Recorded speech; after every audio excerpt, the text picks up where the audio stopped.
Saudações fraternas, companheiros espíritas e simpatizantes do Espiritismo. Estamos apresentando o programa Jesus por Emmanuel, estudando o livro Vinha de Luz, psicografia de Francisco Cândido Xavier pelo Espírito Emmanuel. Hoje vamos estudar o capítulo 42 com o tema Afirmação e Ação. Quem vai fazer o estudo para nós é o nosso amigo José Maria do Amaral. É com você, Amaral. Bom estudo. Boas reflexões. Olá, queridos ouvintes. Está começando o programa Jesus por Emmanuel. Estamos estudando o livro Vinha de Luz, psicografia de Francisco Cândido Xavier pelo Espírito de Emmanuel. Hoje vamos estudar o capítulo 42, com o tema Afirmação e Ação. Eu sou Amaral e farei o estudo com vocês. Vamos à leitura. Afirmação e Ação. Disse-lhe Jesus: a minha comida é fazer eu a vontade daquele que me enviou e cumprir a sua obra. Evangelho segundo João, no capítulo 4, versículo 34. Aqui e ali, encontramos crentes do Evangelho invariavelmente prontos a alegar a boa intenção de satisfazer os ditames celestiais. Entregam-se alguns à ociosidade e ao desânimo, e com manifesto desrespeito às sagradas noções da fé, asseguram ao amigo ou ao vizinho que vive entendendo as determinações do Todo-Poderoso. Não são poucos os que não preveem nem providenciam a tempo, e quando tudo desaba, quando as forças inferiores triunfam, eles que em lágrimas declaram que foram obedecidas às ordens do Altíssimo. No que condiz, porém, com a atuação do Pai, urge reconhecer que, se há manifestação de sua vontade, há, simultaneamente, objetivo e finalidade que lhes são consequentes. Programa elevado, sem concretização, é projeto morto. Deus não expressaria propósitos a esmo. Em razão disso, afirmou Jesus que vinha ao mundo fazer a vontade do Pai e cumprir-lhe a obra. Segundo observamos, não se reportava somente ao desejo paternal, mas, igualmente, à execução que lhe dizia respeito. Não é razoável permanecer o homem em referências infindáveis aos desígnios do alto, quando não cogita de materializar a própria tarefa. O pai naturalmente guarda planos indevassáveis acerca de cada filho. É imprescindível, no entanto, que a criatura coopere na objetivação dos propósitos divinos em si própria, compreendendo que se trata de lamentável abuso, muita alusão à vontade do Pai, quando vivemos distraídos do trabalho que nos compete. Emmanuel. Meus irmãos, eu acho que tem alguns capítulos, como os nossos colegas coordenadores das ações que são realizadas pela Divulgar.net já conhecem mais ou menos o meu perfil.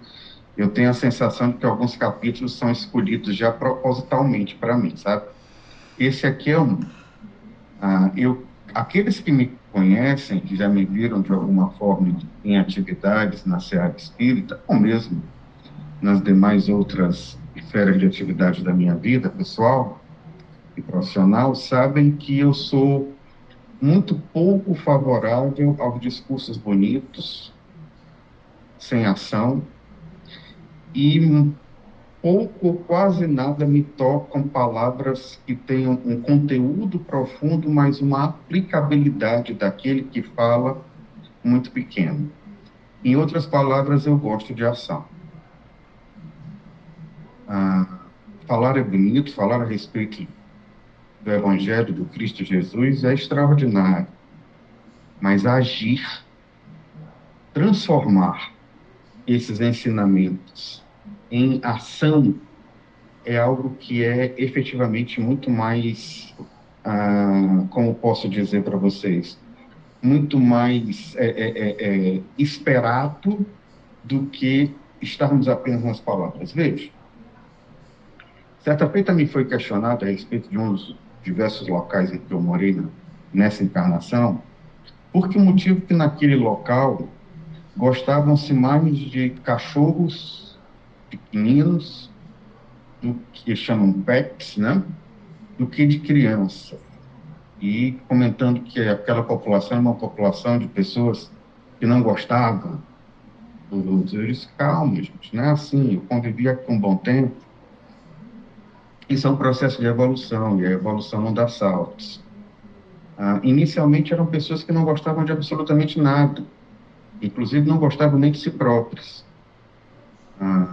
Depois começaram a vencer essa dificuldade gostando de plantas, porque com a planta a gente fala, mas a planta não, teoricamente, não responde para a gente, só teoricamente, que no fundo a gente sabe que ela responde. E aí, quando a gente evolui de gostar de planta, a gente passa a gostar dos animais, porque embora os animais não tenham a mesma inteligência da gente, mas eles já têm algumas reações. Então, eu acho que gostar de animal já é um passo adiante no processo de a gente, quem sabe, um dia gostar de gente, né? Porque eu penso que quanto maior é a nossa paixão de egoísmo e de vaidade, menos a gente gosta de conviver com as outras pessoas e, por conseguinte, menos a gente gosta das outras pessoas. E isso daí começa a se manifestando com a gente não gostando da gente mesmo, né? Porque a gente não se perdoa por nada. E muitas vezes a gente carrega durante toda a encarnação fardos extremamente pesados de decisões que tomamos no pretérito, no início de nossa atual reencarnação, e a gente não compreende que nós somos seres que estamos em aprendizado e que é necessário a gente compreender que o que nós temos de conhecimento hoje é muito maior do que o que nós tínhamos no passado. E, portanto, que hoje nós não podemos utilizar o que nós temos de cabedal de conhecimento para julgar a nós próprios no passado, que não tínhamos todo esse conhecimento nem toda essa maturidade. Então, é necessário que o processo de amor passe pelo auto-perdão. Então, quando esse texto fala de afirmação e ação, eu gosto muito de me lembrar de uma passagem evangélica do Cristo dizendo que meu Pai trabalha ainda hoje e eu também, porque eu vejo como sendo de fundamental importância o trabalho. Trabalhar na seara do bem não precisa de nenhum rótulo. Ainda há pouco estava comentando com uma colega de trabalho, ela me questionando a respeito de uma situação que envolvia o entendimento da doutrina espírita. Ela não é espírita, ela perguntando, vem cá, você vai dar uma palestra amanhã num local, como é que se chama esse local? Eu fiquei sem entender, aí até que eu cheguei, não, centro espírita, casa espírita. Ela, e como é que vocês são lá? Eu disse, não, tem os frequentadores e tem os trabalhadores. E aí, o que o trabalhador faz? O trabalhador faz, ele realiza, ele produz, né, algo para auxiliar aqueles que vêm buscar algum tipo de lenitivo, de orientação, que são os frequentadores. Então, eu vejo que é fundamental você ter alguma função para desempenhar na obra do Pai, na seara do Pai, mas não precisa de rota. Você não precisa ser espírita, você não precisa ser evangélico, católico, seja lá qual for a terminologia que você queira empregar. Não há necessidade de nenhum rótulo. Você não precisa ser aclamado porque você realizou alguma coisa que é para ser feito. Meus irmãos, o que é para ser feito é para ser feito, independente da quantidade de pessoas que estejam conosco naquele momento, ou independentemente também daqueles que possam vir a nos apoiar ou a serem detratores de nossas atividades. O que é para ser feito é para ser feito. Então, o processo de transformação com ressignificação de nossas crenças, de nossos entendimentos, de nossas perspectivas, ele precisa ser realizado para que nós possamos modificar as nossas atividades. Amaral, do que tu estás falando a respeito de afirmação e ação do texto de Emmanuel, eu estou falando de reforma íntima. O que basicamente ele está pedindo é a realização da reforma íntima. A reforma íntima é a própria realização do Evangelho dentro de nossa existência, né? Então, esse processo de realização do Evangelho dentro da nossa existência, ele precisa começar dentro de nós próprios, porque nós precisamos evangelizar as nossas existências pregressas. Nós precisamos evangelizar o nosso processo consciencial. Nós precisamos evangelizar cada uma de nossas oportunidades reencarnatórias e cada uma de suas atividades. Então, este processo é um processo de evangelização ativa. E isso não pode ser terceirizado, não são os outros que vão fazer por mim. E nem eu posso fazer o que é certo somente se eu estiver na observância de outros encarnados, porque vocês sabem que nós estamos o tempo inteiro acompanhados por desencarnados. Então, o fato de não ter outro encarnado para ver que você fez o correto, não significa dizer que você esteja sozinho, porque você está sendo observado. E mais do que observado, você também está sendo utilizado como um campo de experiências educacionais, de atividades de elevação para outros irmãos que se encontram momentaneamente desencarnados e que, assim como nós, se encontram em nossa esfera de entendimento mais raso do que o Evangelho. Então, às vezes, o desencarnado, que está na nossa mesma frequência, ele precisa ver a nossa ação correta para que ele se eduque. E mais do que educar, para que ele possa dizer para si próprio que se nós que estamos aqui neste veículo de carne, que de certa forma representa um impeditivo para muitas de nossas capacidades espirituais, se nós estamos conseguindo fazer, por que que ele, desencarnado, não pode? Então, nós estamos dentro de um processo de múltiplas e mútuas colaborações.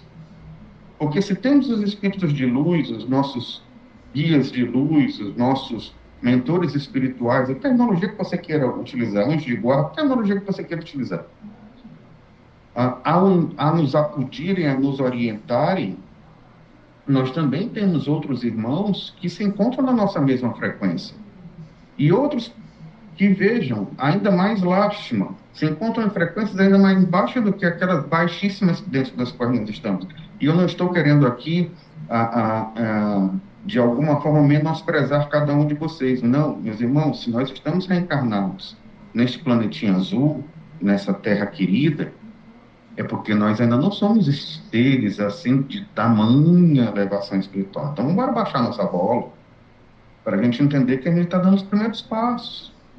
E a humildade, eu considero como não o único, mas um dos principais combustíveis para que a gente possa aprender alguma coisa. Porque se você não é humilde, como é que você vai conseguir aprender alguma coisa? Né? Quando você se acha já dono de todas as situações. Então, tem uma frase nesse capítulo de Emmanuel que, para mim, é belíssima. Diz assim, no quinto tópico, programa elevado, isto é, planejamento de vida elevado, sem concretização, isto é, sem que você realize, só fica na sua mente, só fica na sua cabeça, é projeto morto. Então, não basta pensar em coisas boas, não basta pensar em se melhorar, não basta pensar em realizar alguma coisa. É preciso primeiro pensar, sem dúvida, mas é fundamental realizar. Eu gosto muito de dizer que na língua portuguesa, duas palavras que reportam a ações que mexem, digamos assim, com áreas muito similares do cérebro, que é a meditação e a oração, são duas palavras que se encerram com a palavra ação, com a ideia de ação. Então, orar não é só da boca para fora, meditar não é só ficar em silêncio contemplativo. É nós estarmos ali nos fortalecendo para que nós, ao terminarmos, possamos realizar aquilo que nós estamos planejando e nos capacitando, tanto dentro do processo da oração quanto dentro do processo da meditação. De forma que, mais uma vez, gostaria muitíssimo de lhes agradecer a oportunidade do convívio. Estaremos juntos em próximos capítulos e essa foi nossa contribuição para divulgar.net. Agradecemos ao nosso amigo José Maria do Amaral pelas reflexões do capítulo 42, que traz como título Afirmação e Ação. Como diz Jesus, todos nós devemos fazer a vontade daquele que nos enviou, o nosso Pai, o Criador, o Deus. Não é fácil, sei que não é fácil, mas é possível. Não adianta fazermos programação sem realizar. Precisamos fazer a programação da nossa vida espiritual, mas realizar com muita luta, muito esforço. Não basta pregar o Evangelho, precisamos viver o Evangelho de Jesus.